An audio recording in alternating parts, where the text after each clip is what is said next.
ಡಾಲಾಯ್ತ್ ಅವರ ಸಾರಥ್ಯದಲ್ಲಿ the Friday times news. ರಾಜ್ಯಪಾಲರ ವಿರುದ್ಧ ಅವಹೇಳನಕಾರಿ ಹೇಳಿಕೆ ಖಂಡಿಸಿ ಬಿಜೆಪಿಯಿಂದ ಪ್ರತಿಭಟನೆ. ಕಾಂಗ್ರೆಸ್ ನಾಯಕರುಗಳನ್ನು ಹಾಗೂ ಸರ್ಕಾರವನ್ನು ವಜಾಗೊಳಿಸುವಂತೆ ಆಗ್ರಹ.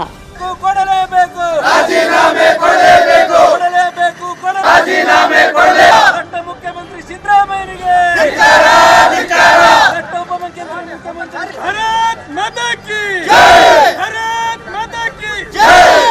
ಮುಖ್ಯಮಂತ್ರಿ ಸಿದ್ದರಾಮಯ್ಯನವರಿಗೆ ರಾಜೀನಾಮೆ ಕೊಡದ ಮುಖ್ಯಮಂತ್ರಿ ಸಿದ್ದರಾಮಯ್ಯನವರಿಗೆ ರಾಜೀನಾಮೆ ಕೊಡಲೇಬೇಕು. ಸಿಪಿಟಿಎಸ್ ಹಣ ಲೂಟಿ ಮಾಡಿದ ಕಾಂಗ್ರೆಸ್ ಸರ್ಕಾರಕ್ಕೆ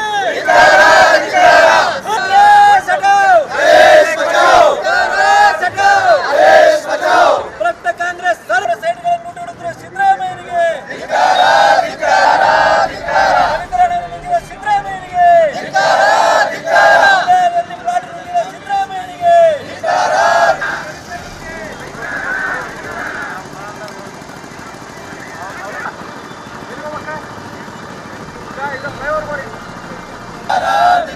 ರಾಜ್ಯಪಾಲರಿಗೆ ಧಮಕಿ ಹಾಕಿದ್ರು ಕಾಂಗ್ರೆಸ್ ಗುಂಡಾಗಳಿಗೆ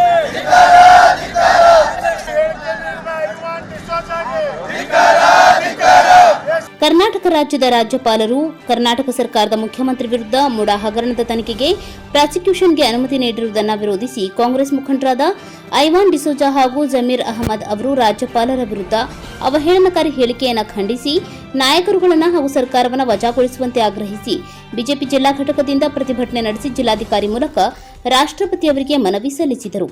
ಈ ಸಂದರ್ಭದಲ್ಲಿ ಬಿಜೆಪಿ ಜಿಲ್ಲಾಧ್ಯಕ್ಷ ರಾಜು ಕುರುಡಗಿ ಅವರು ಮಾತನಾಡಿ, ರಾಷ್ಟ್ರ ವಿರೋಧಿ ಹಾಗೂ ರಾಜ್ಯದಲ್ಲಿ ಕಾನೂನು ಸುವ್ಯವಸ್ಥೆ ಹದಗೆಡಿಸುವ ದುರುದ್ದೇಶದಿಂದ ಕಾಂಗ್ರೆಸ್ ಕಾರ್ಯಕರ್ತರಿಗೆ ದೇಶ ವಿರೋಧಿ ಚಟುವಟಿಕೆಗಳಲ್ಲಿ ಪಾಲ್ಗೊಳ್ಳಲು ಐವಾನ್ ಡಿಸೋಜಾ ಹಾಗೂ ಜಮೀರ್ ಅಹಮದ್ ಅವರು ಕುಮ್ಮಕ್ಕು ನೀಡುವ ರೀತಿ ಪ್ರಚೋದನಾತ್ಮಕ ಹೇಳಿಕೆಗಳನ್ನು ನೀಡುತ್ತಿದ್ದಾರೆ ಮತ್ತು ರಾಜ್ಯಾದ್ಯಂತ ಸಚಿವರು ಕಾಂಗ್ರೆಸ್ ಶಾಸಕರ ಮುಂದಾಳತ್ವದಲ್ಲಿ ರಾಜ್ಯಪಾಲರ ವಿರುದ್ಧ ಪ್ರತಿಭಟನೆ ಮಾಡುತ್ತಾ ಅವಹೇಳನಕಾರಿ ಶಬ್ದಗಳನ್ನು ಬಳಸುತ್ತಿರುವುದು ತುಂಬಾ ಖೇದಕರವಾಗಿದೆ. ಸಂವಿಧಾನಿಕ ಸಂಸ್ಥೆ ಹಾಗೂ ವ್ಯಕ್ತಿಗಳ ವಿರುದ್ಧ ಅಪಪ್ರಚಾರ ಮತ್ತು ಕಾನೂನು ಸುವ್ಯವಸ್ಥೆಯನ್ನು ವಿಫಲಗೊಳಿಸುವ ಮೂಲಕ ರಾಜ್ಯದಲ್ಲಿ ಆಡಳಿತ ನಡೆಸುವಲ್ಲಿ ಕಾಂಗ್ರೆಸ್ ನೇತೃತ್ವದ ರಾಜ್ಯ ಸರ್ಕಾರ ಸಂಪೂರ್ಣ ವಿಫಲವಾಗಿದೆ. ಆದ್ದರಿಂದ ರಾಷ್ಟ್ರಪತಿಗಳು ಈ ರೀತಿ ರಾಷ್ಟ್ರ ವಿರೋಧಿ ಹೇಳಿಕೆಗಳನ್ನು ನೀಡಿರುವ ಕರ್ನಾಟಕ ವಿಧಾನ ಪರಿಷತ್ ಸದಸ್ಯರಾದ ಐವಾನ್ ಡಿಸೋಜಾ ಹಾಗೂ ರಾಜ್ಯ ಸಚಿವ ಸಂಪುಟದ ಸದಸ್ಯರಾದ ಜಮೀರ್ ಅಹಮದ್ ವಿರುದ್ಧ ಸೂಕ್ತ ಪ್ರಕರಣ ದಾಖಲಿಸಿ ಕಠಿಣ ಕಾನೂನು ಕ್ರಮ ಕೈಗೊಳ್ಳಲು ಆಗ್ರಹಿಸುತ್ತೇವೆ ಹಾಗೂ ರಾಜ್ಯ ಸರ್ಕಾರವನ್ನು ವಜಾಗೊಳಿಸಿ ಕರ್ನಾಟಕದಲ್ಲಿ ಕೂಡಲೇ ರಾಷ್ಟ್ರಪತಿ ಆಡಳಿತ ಜಾರಿಗೊಳಿಸಬೇಕು. ಆ ಮೂಲಕ ರಾಜ್ಯದ ಜನರ ಹಿತ ಕಾಪಾಡಬೇಕೆಂದು ಹೇಳಿದರು. ಈ ಸಂದರ್ಭದಲ್ಲಿ ಬಿಜೆಪಿ ಜಿಲ್ಲಾ ಪ್ರಧಾನ ಕಾರ್ಯದರ್ಶಿ ಲಿಂಗರಾಜ್ ಪಾಟೀಲ್, ಪಕ್ಷದ ಹಿರಿಯರಾದ ಎಂಎಸ್ ಕರಿಗೌಡ್, ಜಿಲ್ಲಾ ಪ್ರಧಾನ ಕಾರ್ಯದರ್ಶಿ ಫಕ್ಕೀರೇಶ್ ರಟ್ಟಿಹಳ್ಳಿ, ಮುಖಂಡರಾದ ವಿಜಯಕುಮಾರ್ ಗಡ್ಡಿ, ಶ್ರೀಪತಿ ಉಡುಪಿ, ಸಿದ್ದು ಪಲ್ಲೇದ್, ಎಂಎ ಹಿರೇಮಠ್, ಬಿಎಸ್ ಚಿಂಚಲಿ, ಸಂತೋಷ್ ಅಕ್ಕಿ, ರಾಘವೇಂದ್ರ ಎಳವತ್ತಿ, ವಿನಾಯಕ್ ಮಾನ್ವಿ, ಚಂದ್ರು ತಡ್ಸದ್, ಶಿವಕುಮಾರ್ ನೀಲ್ಗುಂದ್, ಅಶೋಕ್ ಕರೂರ್, ಲಕ್ಷ್ಮಣ್ ದೊಡ್ಮನಿ, ಬುದಪ್ಪ ಹಳ್ಳಿ, ಅಶ್ವಿನಿ ಜಗತಾಪ್, ನಿರ್ಮಲಾ ಕೊಳ್ಳಿ, ಲಕ್ಷ್ಮೀ ಕಾಕಿ, ವಿದ್ಯಾವತಿ ಗಡ್ಗಿ, ಸ್ವಾತಿ ಅಕ್ಕಿ, ವಂದನಾ ವರ್ಣೇಕರ್, ಶಂಕರ್ ಕಾಕಿ, ಅಮರ್ನಾಥ್ ಗಡ್ಗಿ, ನಾಗರಾಜ್ ತಳವಾರ್, ವೈಪಿ ಅಡ್ನೂರ್, ಮಹದೇವಪ್ಪ ಚಿಂಚಲಿ, ನಾಗರಾಜ್ ಕುಲಕರ್ಣಿ, ಮಹೇಶ್ ದಾಸರ್, ರೇಖಾ ಬಂಗಾರ್ ಶೆಟ್ಟರ್, ಯೋಗೇಶ್ವರಿ ಬಾವಿಕಟ್ಟಿ, ಜಯಶ್ರೀ ಅಣ್ಣಿಗೇರಿ, ಕಮಲಾಕ್ಷಿ ಗೋಂದಿ, ಶಶಿಧರ್ ದಿಂಡೂರ್, ರಮೇಶ್ ಸಜ್ಜಗಾರ್, ಪ್ರಕಾಶ್ ಅಂಗಡಿ ಸೇರಿದಂತೆ ಮುಂತಾದವರು ಉಪಸ್ಥಿತರಿದ್ದರು. ಇವತ್ತು ರಾಜ್ಯಾದ್ಯಂತ ಭಾರತೀಯ ಜನತಾ ಪಕ್ಷದ ರಾಜ್ಯಾಧ್ಯಕ್ಷ ವಿಜಯೇಂದ್ರ ಅವರು ಈ ಹೋರಾಟವನ್ನು ಮಾಡಲಿಕ್ಕೆ ಇವತ್ತು ಕರೆಯನ್ನು ಕೊಟ್ಟಿದ್ದಾರೆ. ಇತ್ತೀಚಿನ ದಿನಮಾನಗಳಲ್ಲಿ ತಾವೆಲ್ಲ ಬೆಳವಣಿಗೆ ನೋಡಿದಿರಿ.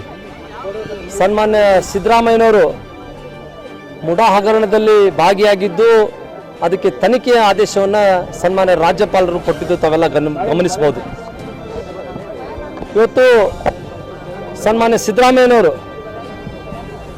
ಕೂಡಲೇ ರಾಜೀನಾಮೆಯನ್ನು ಕೊಡಬೇಕು, ತನಿಖೆಗೆ ಅವರು ಸಹಕರಿಸಬೇಕಂತ ನಾನು ಕೇಳ್ಕೊತೀನಿ. ಒಬ್ಬ ಮುಖ್ಯಮಂತ್ರಿಯಾಗಿ ಇವತ್ತು ಒಂದು ಮುಡಾ ಹಗರಣದಲ್ಲಿ ಭಾಗಿಯಾಗಿ ತನಿಖೆಗೆ ಒಳಪಡ್ತಾರೆ ಅಂದರೆ ನಾಚಿಕೆಯೋ ಸಂಗತಿ. ಹೀಗಾಗಿ ಅವರು ಕೂಡಲೇ ರಾಜೀನಾಮೆಯನ್ನು ಕೊಡಬೇಕು. ಮತ್ತು ನಿನ್ನೆ ನಡೆದಂಥ ಘಟನೆ ಇವತ್ತು ರಾಜ್ಯದಲ್ಲಿ ಒಂದು ದೇಶದ್ರೋಹಿ ಹೇಳಿಕೆಯನ್ನು ಕೊಟ್ಟಂಥ ಐವಾನ್ ಡಿಸೋಜಾ ಬಾಂಗ್ಲಾದೇಶ ರೀತಿಯಲ್ಲಿ ರಾಜ್ಯಪಾಲರ ಭವನಕ್ಕೆ ನಾವು ನುಗ್ಗುತ್ತೀವಿ ಅಂತೇಳಿ ಹೇಳಿಕೆಯನ್ನು ಕೊಟ್ಟಿದ್ದಾರೆ. ಅಂದರೆ ಯಾವ ರೀತಿ ಕಾಂಗ್ರೆಸ್ನ ಮನಸ್ಥಿತಿ ಇದೆ, ಯಾವ ರೀತಿ ದೇಶದ್ರೋಹಿ ಮನಸ್ಥಿತಿ ಕಾಂಗ್ರೆಸ್ನವ್ರದ್ದಿದೆ ಅನ್ನೋದು ಗೊತ್ತಾಗುತ್ತೆ. ಹೀಗಾಗಿ ಕೂಡಲೇ ಇವತ್ತು ರಾಜ್ಯಾದ್ಯಂತ ನಾವು ಎಲ್ಲ ಪೊಲೀಸ್ ಠಾಣೆಗಳಲ್ಲಿ ಇವತ್ತು ಐವಾನ್ ಡಿಸೋಜ ವಿರುದ್ಧ FIR ದರ್ಜು ಮಾಡಿದ್ದೀವಿ. ಗದಗನಲ್ಲಿ ಸಹಿತ ನಾವು 2 FIRಗಳನ್ನು ನಾವು ದರ್ಜು ಮಾಡಿದ್ದೀವಿ. ಕೂಡಲೇ ಐವಾನ್ ಡಿಸೋಜ ಅವರನ್ನು ಬಂಧಿಸಬೇಕಂತ ಇವತ್ತು ನಮ್ಮ ಹೋರಾಟವನ್ನು ಮುಖಾಂತರ ನಾವು ಆಗ್ರಹಿಸಿದ್ವಿ.